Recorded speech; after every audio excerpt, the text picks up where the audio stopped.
Phone करती है और उससे कहती है, अरे जीजू, मेरे कॉलेज की कब की छुट्टी हो गई। मैं बहुत देर से आपका वेट कर रही हूँ और आप है क्या हमेशा लेट करते रहते हैं। आपको ना मेरी बिल्कुल भी फिक्र नहीं है कि आपकी साली बहुत देर से आपका वेट कर रही है। अरे साली जी, ऐसी कोई बात नहीं है। वो तुम्हारी दीदी है ना, वो मुझे किसी ना किसी काम में लगा ही देती है। मैं तो बर्तन धो रहा था और मेरा मोबाइल कमरे में रखा हुआ था, इसीलिए मैं आपका फोन नहीं उठा पाया। आप बस 10 से 15 मिनट और वेट करो, बस पहुंचने वाला हूँ वहां पर। क्या 10 से 15 मिनट और वेट करूं? जीजू आपका दिमाग तो ठीक है ना? एक काम करो, आप मत ही आओ, मैं अपने आप आ जाऊंगी। अरे नहीं नहीं, मेरे होते हुए आपको धक्के खाते हुए घर आने की जरूरत नहीं है। मैं बस आ ही रहा हूँ, बर्तन धो रहा हूँ, कपड़े खराब हो गए मेरे, अब मैं चेंज करूंगा, उसके बाद तो आ ही जाऊंगा ना। आप भी समझा करो ना साली जी। उसके बाद हम दोनों चलेंगे किसी रेस्टोरेंट में, वहां आपको जो भी खाना होगा मुझे बता देना। अच्छा ठीक है, मैं आपका वेट कर रही हूँ, जल्दी से आइए। हाँ, बस मुश्किल से 15 मिनट वेट करना होगा, मैं आ रहा हूँ। थोड़ी देर बाद कालू चिंकी को लेने उसी बस स्टॉप पर जाता है जहाँ चिंकी उसका वेट कर रही होती है। तभी चिंकी अपने जीजू से कहती है, अच्छा 15 मिनट बोलकर पूरा पूरा आधा घंटा लेट आए हो आप। इतने सजने और धजने की क्या जरूरत है? मुझे दिखाने की कोई जरूरत नहीं, मुझे वैसे भी आप पसंद आ जाते हो। वो क्या है ना, मैंने सोचा जब रेस्टोरेंट जा ही रहे हैं तो क्यों ना थोड़े अच्छे से रेडी होकर जाओ, अच्छी अच्छी पिक्स क्लिक करेंगे, एक अच्छी मेमोरीज बनाएंगे साथ में। वरना घर पे तो तुम्हारी दीदी मेरी ऐसी की तैसी कर देती है, कभी झाड़ू लगाओ, कभी बर्तन धो, कभी कपड़े धो, कभी उसके पैर दबाओ, कभी सर दबाओ।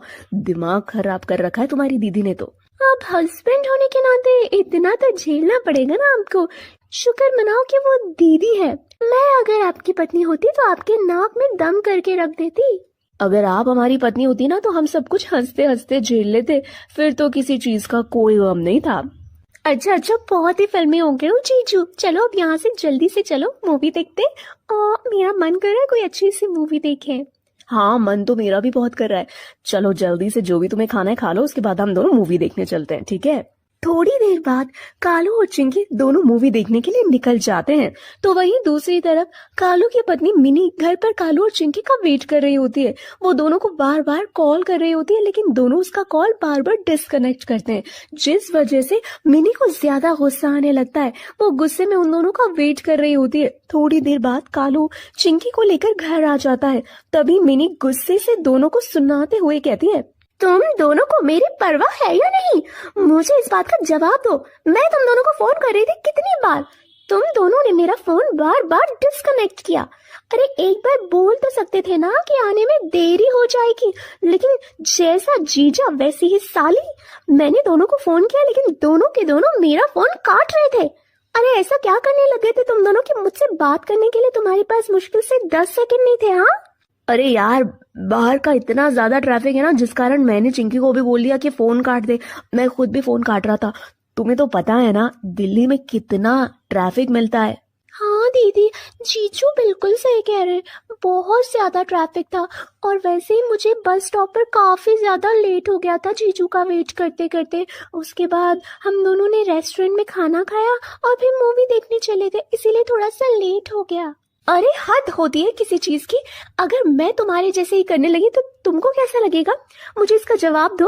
अगर मैं रात के करीबन 12 बजे के आसपास घर आऊं और तुम दोनों मुझे बार बार फोन करो और मैं फोन डिस्कनेक्ट करूं तो तुम्हें कैसा फील होगा? अरे डार्लिंग, मैं जानता हूँ मुझसे गलती हो गई, माफ कर दो ना, इतना तो चलता है ना। मुझे ना तुमसे और ना चिंकी, तुम दोनों से बात नहीं करनी। और कालू, तुम मेरे कमरे में आने की जरूरत नहीं, आज से बाहर ही सोओगे तुम, समझे? इतना बोलकर मिनी गुस्से से अपने कमरे में चली जाती है और दरवाजा लॉक कर लेती है। बेचारा कालू चिंकी से कहता है, लो साली जी के चक्कर में आज बीवी से अलग होना पड़ा। इतनी बड़ी सजा दे दी आज हमारी पत्नी ने। हमको और साली जी को तो नींद ही नहीं आ रही। चलो चलो कोई गेम खेलते हैं।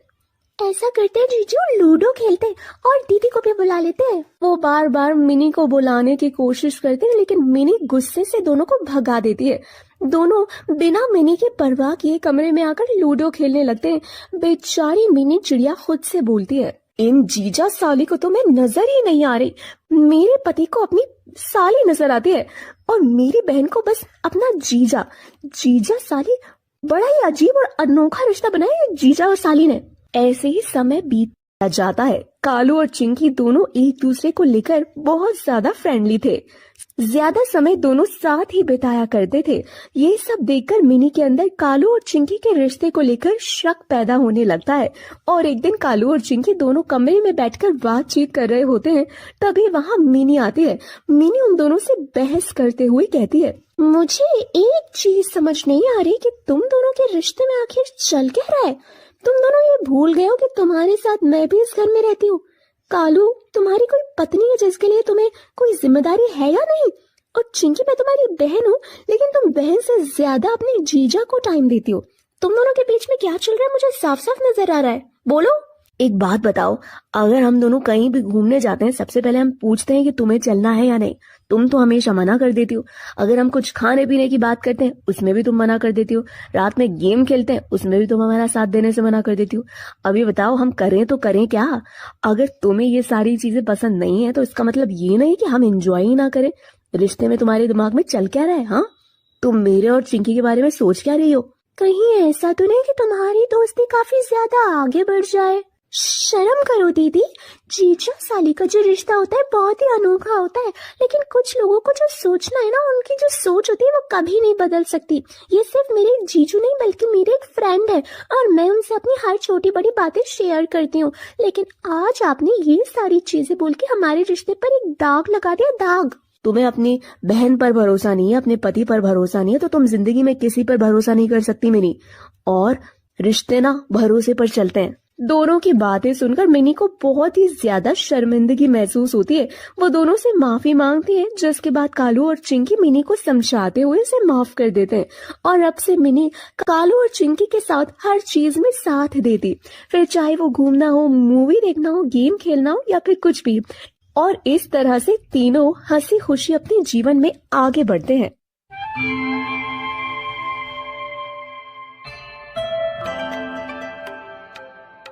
कालू कौआ चिंकी चिड़िया से शादी करके उसे अपने घर में ले आता है। परिवार में सिर्फ कालू और चिंकी ही रहा करते थे। कालू बहुत ज्यादा गरीब था। ऐसे ही शादी के 2 दिन बाद चिंकी कालू से कहती है, कालू, तुम्हें तो पता है ना कि मैं कितनी अमीर थी। उसके बाद भी मैंने तुमसे शादी की और मेरी हर छोटी बड़ी चीजों का ख्याल रखने की पूरी जिम्मेदारी तुम्हारी बनती है। यार, तुम्हारे घर में कितनी गर्मी है, एक पंखा तक नहीं है। होममेड पंखे से मुझे हवा करनी पड़ती है और इससे मेरे हाथों को ज्यादा तकलीफ होती है। मैंने घर में कभी एक गिलास पानी उठाकर नहीं दिया होगा और तुम्हारे घर में मुझे खुद को हवा करने के लिए अपने हाथों को तकलीफ देनी पड़ती है, तो तुम अपने घर में एसी लगवा दो ना। चिंकी, मैं तुम्हारी तरह अमीर तो नहीं था और ना ही हूँ। तुम्हें तो मेरी सिचुएशन पता है और तुम खुद सोचो, जिसके घर में पंखा नहीं है वो ऐसी कैसे लग जाएगा। और रही बात जिम्मेदारी की, तो मैंने तुम्हारी हर छोटी बड़ी चीजों की जिम्मेदारी उठाने का तुमसे प्रॉमिस किया है। बस मुझे थोड़ा सा टाइम दो। अभी मेरी सिचुएशन ऐसी नहीं है कि मैं तुम्हारी हर ख्वाहिश को पूरी कर सकूं। बस इतना यार कि मैं तुम्हें प्यार बहुत दूंगा और हमेशा तुम्हें सपोर्ट करूंगा। कोई बात नहीं, कर लो तुम मुझसे, बस प्यार ही करते रहना। बाकी गर्मी में मैं रह लूंगी, मुझे कोई दिक्कत नहीं है। हाँ चिंकी, एक रिश्ते में प्यार और विश्वास बना रहना चाहिए। बाकी इन चीजों का क्या ही मोल। कल को पैसे होंगे तो एसी, फ्रिज, टीवी सब कुछ होगा। बस जीवन साथी सही होना चाहिए, है कि नहीं? ऐसे ही शादी को करीबन 6 महीने बीत जाते हैं। इन 6 महीनों में चिंकी को ऐसा महसूस होने लगता है जैसे उसने कालू से शादी करके कोई गलत काम कर लिया हो। आए दिन वो हर दिन छोटी बड़ी चीजों को लेकर लड़ाई किया करती। ऐसे ही एक दिन चिंकी कालू से कहती है, कालू, बहुत हो गया। देखते देखते शादी को 6 महीने बीत गए, लेकिन तुमने अभी तक कुछ ऐसा नहीं किया जिससे मुझे इस घर में आराम मिले। सारा दिन काम करती रहती हो और बदले में तुम मुझे पंखा लाकर नहीं दे सकते। इतनी गर्मी में मुझे गर्म पानी पीना पड़ता है। तुम्हारे घर में फ्रिज भी नहीं है। मेरा बहुत बुरा हाल हो रहा है। मैं जानता हूँ चिंकी, मुझे तो इन चीजों की आदत हो चुकी है। तुम्हें एडजस्ट करने में थोड़ी प्रॉब्लम हो रही है, लेकिन मैं क्या करूँ, मेरी इतनी इनकम नहीं है कि मैं तुम्हें फ्रिज, टीवी, एसी ये सब ला कर दूं। रहने दो कालू, तुम्हारी कोई गलती नहीं, गलती मेरी है। मेरी आंखों पर प्यार की पट्टी बंधी हुई थी और मुझे कुछ नजर नहीं आ रहा था। माँ बाप सही कहते हैं, अगर उनकी मर्जी से शादी करो तो उनका सपोर्ट मिलता है। लेकिन मैं अपनी फैमिली के खिलाफ जाकर मैंने तुमसे शादी की और अपने घर में ये सारी सिचुएशन बताने लायक भी नहीं रही। अच्छा चिंकी, तो अब तुम्हें लग रहा है कि तुमने कोई गलती कर दी है मुझसे शादी करके? मुझे बहुत बुरा लग रहा है चिंकी तुम्हारे मुंह से ये सब सुन के। मुझे माफ करना, मेरी वजह से तुम्हें इतनी सारी तकलीफों का सामना करना पड़ रहा है। रहने दो, मुझे अब इस बारे में कोई बहस नहीं करनी। ऐसे ही कुछ दिन बीत जाते हैं। कालू कहीं से कुछ पैसे उधार लेकर एक टेबल फैन और एक मटका लेकर आता है और बड़ी खुशी से चिंकी से कहता है, अरे चिंकी देखो मैं तुम्हारे लिए क्या लेकर आया हूँ। अब तुम्हें गर्मी में ज्यादा तकलीफ नहीं होगी। देखो टेबल फैन और मटका। इस टेबल फैन में तुम्हें हवा लगती रहेगी और मटके में पानी भरते रहना ताकि पानी ठंडा हो जाए। तुम ठंडा ठंडा पानी पियो। अच्छा, तो तुम फ्रिज नहीं ला सके, तुम मटका ही ले आए। वाह, सस्ते में निपट गए पतिदेव जी। तुम तो मुझे ना फ्रिज लेकर आओ, मेरा उस मटके से कोई गुजारा नहीं होने वाला है।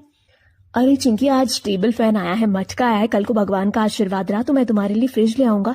तुम चिंता मत करो, तुम्हारी हर ख्वाहिश मैं पूरी करूंगा। बस बस, मुझे तुमसे कोई उम्मीद नहीं है, तुम मेरे लिए कुछ नहीं कर सकते। कालू को बहुत बुरा लगता है लेकिन वो चिंकी से कुछ नहीं कहता। ऐसे ही कुछ दिन बीत जाते हैं। चिंकी बार बार कालू से फ्रिज के लिए जिद किया करती। कालू के पास इतने पैसे नहीं थे कि वो उसके लिए एक फ्रिज लेकर आ पाए। ऐसे ही एक दिन कालू कौवा जंगल की तरफ जा रहा था। तभी अचानक एक बूढ़ा कौवा जो कि काफी प्यासा था और उस बूढ़े कौवे की शारीरिक स्थिति इतनी अच्छी नहीं थी कि वो खुद नदी किनारे जाकर पानी पी सके। तभी कालू कौवा उसे यूं तड़पता हुआ देखकर उस कौवे के लिए पानी लेकर आता है, उसे पानी पिलाता है। जैसे ही कालू उसे पानी पिलाता है, थोड़ी देर बाद वो एक विशाल जादूगर के रूप में बदल जाता है। तभी वो विशाल जादूगर कालू कौवे से कहता है, तुम्हारा बहुत बहुत शुक्रिया बेटा। मैं यहाँ बहुत देर से तड़प रहा था लेकिन किसी ने भी मेरी मदद नहीं की। मैं कोई आम कौवा नहीं बल्कि एक जादूगर हूँ और तुम्हारी इस दया भाव से मैं बहुत ज्यादा प्रसन्न हुआ। तो बोलो बेटा, तुम्हारे मन में कोई परेशानी हो जिसका समाधान नहीं मिल रहा हो तो उसमें मैं तुम्हारी हेल्प करूंगा। क्या बताऊं जादूगर जी, अभी कुछ समय पहले मैंने लव मैरिज की है और जिससे मैंने लव मैरिज की वो अमीर फैमिली से थी और मैं गरीब। शादी के बाद उसे एडजस्ट करने में बहुत दिक्कत हो रही है। वो आए दिन किसी ना किसी चीज को लेकर डिमांड किया करती है। मैं बहुत गरीब हूँ, उसकी ख्वाहिश को पूरा नहीं कर पा रहा हूँ। अब उसकी इच्छा है कि मैं उसके लिए एक फ्रिज लेकर आऊं। अब आप ही बताइए, जो दिन रात मेहनत मजदूरी करता है वो कहाँ से फ्रिज लेकर आएगा। अगर मैं फ्रिज लेकर नहीं जाऊंगा तो वो गुस्से में पता नहीं क्या करेगी। बस इतनी सी बात, तुम चिंता मत करो बेटा, मैं हूं ना, मैं तुम्हारी सारी प्रॉब्लम को सॉल्व कर दूंगा। तभी जादूगर कालू कौवे के सामने एक लकड़ी का फ्रिज प्रकट कर देता है। तभी जादूगर कालू कौवे से कहता है, देखो ये एक जादुई लकड़ी का फ्रिज है, इसे तुम अपने घर ले जाना और अपनी पत्नी से कहना कि तुम एक फ्रिज लेकर आए हो। उसे कभी भी इस जादुई फ्रिज के बारे में मत बताना। और हाँ, जादुई फ्रिज तुम्हारी हर इच्छा पूरी करेगा और भविष्य में कभी भी इस जादू का गलत उपयोग मत करना, हमेशा ऐसे ही अच्छे कामों में लगाना। लकड़ी का फ्रिज, मगर ये चलेगा कैसे जादूगर जी? भले ये लकड़ी का फ्रिज है लेकिन ये आम फ्रिज के मुकाबले 10 गुना ज्यादा अच्छा काम करता है और जिन लोगों को इसके बारे में नहीं पता उन लोगों के लिए ये आम फ्रिज की तरह दिखाई देगा। बस इसके बारे में तुम्हें ये पता है कि ये एक जादुई फ्रिज है और इसकी जादुई शक्तियों का इस्तेमाल सिर्फ तुम कर सकते हो और अगर भविष्य में तुमने कभी भी इसकी शक्तियों का गलत इस्तेमाल किया तो ये फ्रिज उसी समय टूट कर बिखर जाएगा। मैं वादा करता हूँ जादूगर जी, मैं कभी भी इसका गलत इस्तेमाल नहीं करूंगा। कालू फ्रिज को लेकर अपने घर चला जाता है।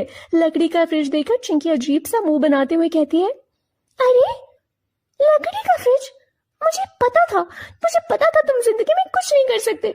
ये लकड़ी का फ्रिज है जो कि तुम्हारी तरह किसी काम का नहीं।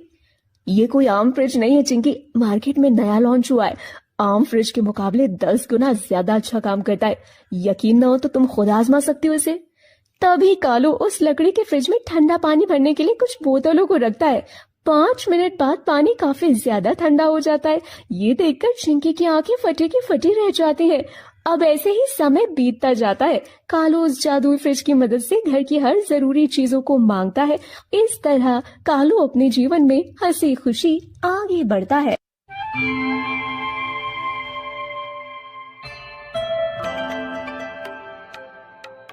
मेनका कबूतरी बड़ी रंगीली मिजाज की सास थी।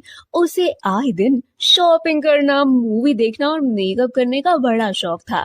ऐसे ही एक दिन मेनका अपनी बहू चिंकी से कहती है, चिंकी, मैं अपनी सहेली पीहू कबूतरी और बबली कबूतरी के साथ किटी पार्टी के लिए जा रही हूँ, तो तू घर का सारा काम कर लियो। और हाँ, कहीं जाने वाने की जरूरत नहीं है। घर का दरवाजा अच्छे से बंद करके घर में ही रहना जब तक मैं ना आऊं, समझी? माँ जी, इस उम्र में आपको ये पार्टी, मेकअप करना, शॉपिंग करना, मूवी देखना शोभा नहीं देता। इस उम्र में आपको पूजा करनी चाहिए, तीर्थ यात्रा पे जाना चाहिए, राम का नाम जपना चाहिए। और आप है कि इस उम्र में इतना रंगीला मिजाज है आपका। मेरा नाम मेनका है और मैं बचपन की हूँ या बचपन की, हमेशा हंसी खुशी और रंगीन मिजाज के साथ ही जिंदगी। पे मार लो, आपसे बहस करने का मतलब। हाँ, देखा मेरी बहू कितनी समझदार हो चुकी है। उसे पता है कि अपनी सास को वो समझा नहीं सकती। चिंकी, मैं अपनी लाइफ को ना अपने हिसाब से जीती हूँ, ना कि दूसरों के हिसाब से। इतना बोलकर मेनका अपने दोस्तों के साथ किटी पार्टी के लिए निकल जाती है। ऐसे ही रात के करीबन 10 बजे मेनका अपने घर वापस आती है। तभी चिंकी गुस्सा करते हुए अपनी सास से कहती है, माँ जी, मानती हूँ कि आपको अपने हिसाब से अपना जीवन जीना है, लेकिन इसका ये मतलब नहीं कि आप सामने वाले की भी कदर ना करें। मैं आपका कितनी देर से वेट कर रही थी, सोच रही थी कि अब आप आने वाले, अब आप आने वाले, लेकिन आप है कि मेरा फोन नहीं उठा रही है, ना ही मुझे कोई जवाब दे रही है। हाँ बहू, मैं जानती हूँ कि मेरी गलती है और इसके लिए मैं तुझे दिल से सॉरी बोल रही हूँ, लेकिन क्या करूँ, तुझे तो पता है ना कि किटी पार्टी कितनी लंबी चल जाती है कभी कभी। और इसी बीच सारे दोस्तों ने एक दूसरे के फोन को साइलेंट मोड पर रखवा दिया।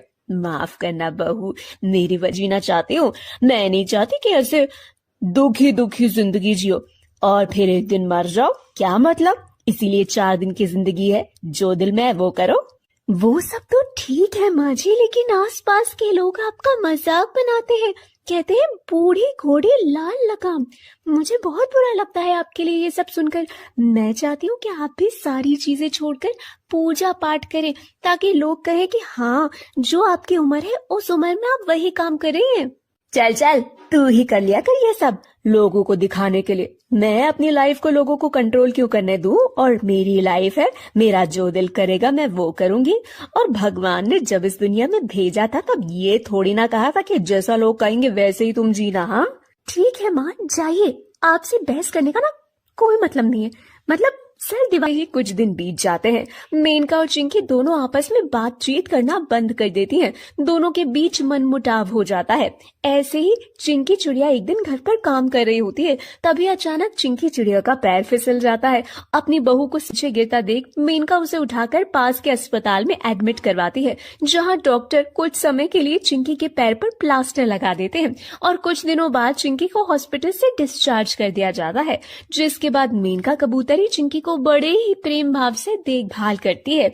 ऐसे ही एक दिन मेनका चिंकी के लिए हल्दी वाला दूध लाती है और उसे पिलाते हुए कहती है, ये ले हल्दी वाला दूध और इसे जल्दी से खत्म कर दे, मुझे घर का भी काम करना है, फिर तेरे लिए कुछ हेल्दी सा बनाना है खाने के लिए। माँ जी, आप रहने दीजिए, इतनी तकलीफ उठाने की कोई जरूरत नहीं है आपको। मुझे अच्छा नहीं लग रहा है आप काम कर रही है तो। देख, मैं सब जानती हूँ कि तू मुझे पसंद नहीं करती, क्योंकि तेरे हिसाब से मेरी जो उम्र सास की है उस हिसाब से तो मुझे पूजा पाठ करनी चाहिए, घर का ख्याल रखना चाहिए। लेकिन सच बताऊं बहू, किसी के रहन सहन से, किसी के खुले विचारों से हम ये नहीं कह सकते कि वो दिल का अच्छा नहीं है। भले ही मुझे ये सारी चीजें पसंद है, लेकिन एक सास होने का क्या कर्तव्य है और घर के प्रति क्या जिम्मेदारियां हैं, वो सब मैं बखूबी जानती हूँ। माँ जी, मैं जानती हूँ कि आप में सारे गुण हैं, मुझसे ही भूल हो गई और मैं आपको इस तरह से जज करने लग गई थी। अगर आप किटी पार्टी करती हैं, बाहर घूमती हैं, कि आप एक अच्छी सास नहीं है, मुझे ऐसा लगता था। आपका जो मिजाज है वो रंगीला है, आपके घर के प्रति क्या जिम्मेदारियां, बहू को लेकर क्या जिम्मेदारी है, ये सब आपको नहीं पता। लेकिन माँ जी, आज मुझे दिखाई दे रहा है कि मेरी सास में कितने गुण हैं और वो कितनी अच्छी है। मुझे माफ कर देना माँ जी, मैं हमेशा से आपको गलत समझती रही। चल कोई बात नहीं, बाकी जो हुआ उसे भूल जा और जल्दी से ठीक हो जा। फिर हम दोनों साथ मिलकर किटी पार्टी करेंगे। ठीक है माँ जी। ऐसे ही समय बीतता जाता है। मेनका अपनी बहू का बड़े अच्छे से ख्याल रखती है और देखते ही देखते समय के साथ साथ चिंकी चिड़िया बिल्कुल अच्छी हो जाती है। और इस तरह अब दोनों सास बहू मिलकर साथ में शॉपिंग पर जाया करती, मूवी देखा करती और घर के प्रति जो भी जिम्मेदारियां थी दोनों साथ मिलकर बखूबी निभाती। जैसे तुझे परेशानी का सामना करना पड़ा। क्या कहूँ माँ जी, मैं हद होती है किसी भी चीज की। अपनी मर्जी से आपको सारी चीजें करनी है। बहू, मैंने तुझे अपनी सिचुएशन तो बता दी थी कि ऐसा हुआ था मेरे साथ, बाकी मैंने जानबूझकर कुछ भी नहीं किया। और हाँ, मैं तुझे विश्वास दिलाती हूँ आगे से ऐसा कभी कुछ नहीं करूंगी जिसकी वजह से तुझे ऐसी प्रॉब्लम हो। ठीक है? ठीक है, चलिए हाथ मुंह धो लीजिए, मैं आपके लिए खाना लगा देती हूँ। बहू, मैंने तुझे कहा था मेरे लिए खाना मत बनाओ। मैं अपने दोस्तों के साथ बाहर हूँ तो बाहर ही खा कर आऊंगी ना। तो फिर तूने मेरा खाना क्यों बनाया? ओ माँ जी, मुझे माफ करना, ध्यान हट गया। खाना तो बन गया, अब आप खा लीजिए ना। अरे बहू, तू समझने की कोशिश क्यों नहीं करती? अगर मुझे खाना खाना होता तो मैं तुझे पहले ही बता देती ना। और तेरे पास इतना कॉमन सेंस नहीं है क्या? अगर कोई इंसान पार्टी में गया है तो जाहिर सी बात है कि वो खाना खाकर ही आएगा। यहाँ तक कि मैं तुझे बता कर भी गई थी कि मुझे भूख नहीं है, वो खाना तुझे खाना होगा, तो तू खा ले। मैं तो जा रही हूँ अपने कमरे में। इतना बोलकर मेनका अपने कमरे में चली जाती है। चिंकी चिड़िया मुंह बनाते हुए कहती है, हे भगवान, मेरी तो जिंदगी खराब हो गई ऐसी सास पाकर। बुढ़ापे में भी ऐसा रंगीला मिजाज है इनका, जैसे अभी 18-16 साल की हो। ऐसे ही अगली सुबह मेनका कबूतर फोन पर अपनी सहेली से बात कर रही होती है और कहती है, कुछ भी कहो यार, मजा आ गया था कल रात की पार्टी में। बस रात को आकर मेरा मूड थोड़ा सा खराब हो गया था। कुछ नहीं यार, बस वो मेरी बहू और मुझ में थोड़ी सी बहस होती रहती है। सबको मैं पसंद नहीं आती। ये दिक्कत तो जब से है जब से मैं इस घर में बहू बनकर आई थी। अब जब सास बन गई उसके बाद भी यही दिक्कत। तो वही दूसरी तरफ चिंकी अपनी सास की सारी बातें सुन रही होती है और मुंह बनाते हुए अपनी सास के पास आकर कहती है, माँ जी, आप क्या कहना चाहती है? मुझे आपसे दिक्कत है? ये गलत फहमी है आपको। मुझे आपसे कोई दिक्कत नहीं है, बल्कि आपको है मुझसे दिक्कत। वो तो मैं अच्छे से जानती बहू कि किसको किससे दिक्कत है, तुझे बताने की जरूरत नहीं है। ठीक है, मगर ऐसा है ना, तो आज के बाद मैं आपको किसी चीज के लिए कुछ नहीं कहूंगी। आपका जो दिल करता है बस आप वही कीजिए। ठीक है बहू, तुझे अगर मेरे से बात करनी हो तो कर, नहीं तो मत कर।